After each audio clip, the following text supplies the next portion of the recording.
Bonjour à tous, pendant un an je vais vous présenter un film par jour, soit 366 films dans l'année. Aujourd'hui on est au 112e film, 21 Jump Street.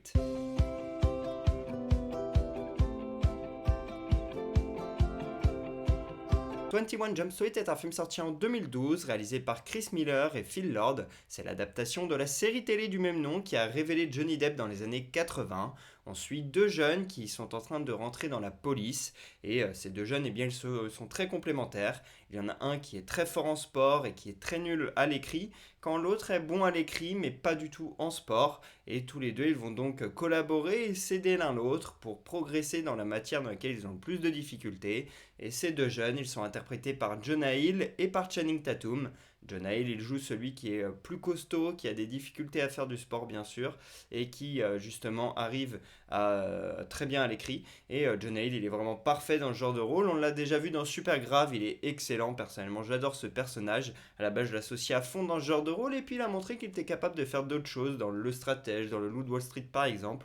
Et maintenant, il est à la réalisation aussi de certains films. J'aime beaucoup son travail. Et ici, dans ce film-là, il a aussi retravaillé le scénario et il est également producteur délégué. Donc il a fait plusieurs autres choses. Et donc Channing Tatum, il joue celui qui est fort physiquement mais qui a de grosses difficultés à l'écrit. Il est souvent dans des rôles de beau gosse, comme on l'a vu dans Magic Mike ou dans plusieurs films comme ça, comme Je te promets aussi.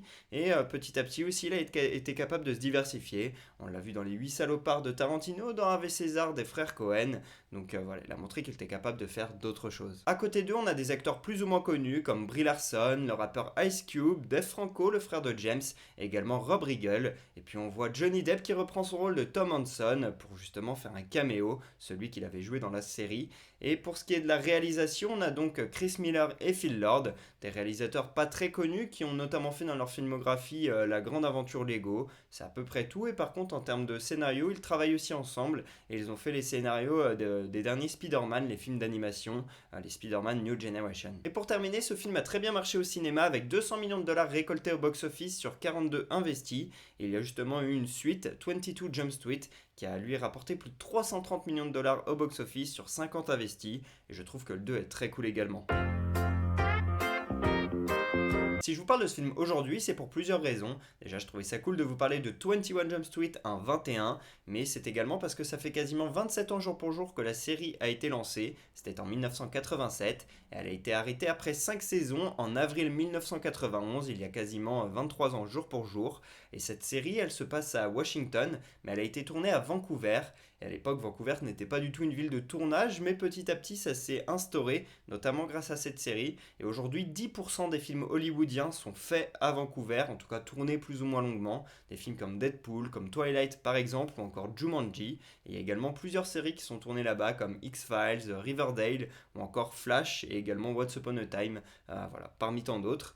Et donc cette série a permis de révéler Johnny Depp. Et dans une moindre mesure, si je vous parle de ce film aujourd'hui, c'est parce que Rob Riggle fête ses 54 ans aujourd'hui. Il joue un rôle secondaire, celui d'un prof de sport dans ce film. Et on le retrouve dans pas mal de comédies, comme Dumb and Dumber 2 par exemple, et également dans plusieurs séries comiques. Il a un tout petit rôle à un moment donné dans The Office, et pareil dans Modern Family, deux sitcoms que j'adore, qui sont vraiment très marrantes. 21 Jump Street est un film que j'ai découvert quand j'étais au collège. On était parti en voyage scolaire. Il me semble c'est quand je suis parti en Irlande. On avait pris le bus et on avait les télés dans les bus quand on faisait des longs voyages. Et on avait mis justement 21 Jump Street parce que le chauffeur avait plusieurs DVD qu'on pouvait mettre. Et donc on avait mis celui-là. Mais au bout de 15-20 minutes environ, un prof est venu pour nous arrêter le film parce qu'il le trouvait trop vulgaire. C'est vrai qu'il y avait quelques termes qui n'étaient pas forcément appropriés pour des enfants de 13 ans, on va dire. Et il ne voulait pas être responsable de ça. Donc on avait dû arrêter le film. Bien évidemment, on était tous très déçus, mais on n'avait pas le choix. Et donc 21 Jump Street, j'ai découvert comme ça, mais je n'avais vu que 15-20 minutes pendant très longtemps. Et puis quelques années après, je dirais autour de mes 16-17 ans à peu près, eh bien j'ai pu le revoir en entier, cette fois-ci sans restriction. Et je l'ai beaucoup aimé. Je l'ai vu à peu près à la même période que Supergrave, que Very Bad Trip, que tous ces films-là, un petit peu de jeunes qui font un peu les cons. Toutes ces comédies-là américaines qui sont plutôt drôles. Je mets un 15 sur 20 à ce film. Si je ne mets pas plus, c'est parce qu'on est dans un film un peu cliché sur certains points, qu'il est marrant mais qui ne m'a pas fait non plus plier de rire. C'est pas un film qui m'a marqué. Very Bad Trip m'a beaucoup plus marqué par exemple, ou un film comme Supergraph ou comme Projet X que j'ai trouvé supérieur. Donc voilà, je mets pas plus que ça, mais j'ai passé un super moment, rigole bien. Si vous voulez vous détendre un soir et rigoler un peu, franchement 21 Jump Street c'est un très bon film.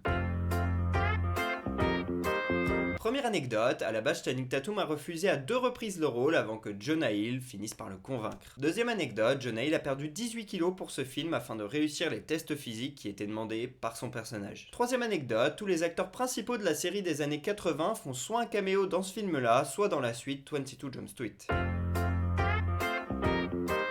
Voilà pour ce 112e épisode d'Un jour un film, j'espère que je vous aurai donné envie de regarder 21 Jump Street. Je vous dis à demain pour parler du 113e film de l'année, et pour que vous sachiez de quel film on va parler, un petit indice, James Bulger. Dites-moi en commentaire si vous voyez de quel film on va parler. À demain.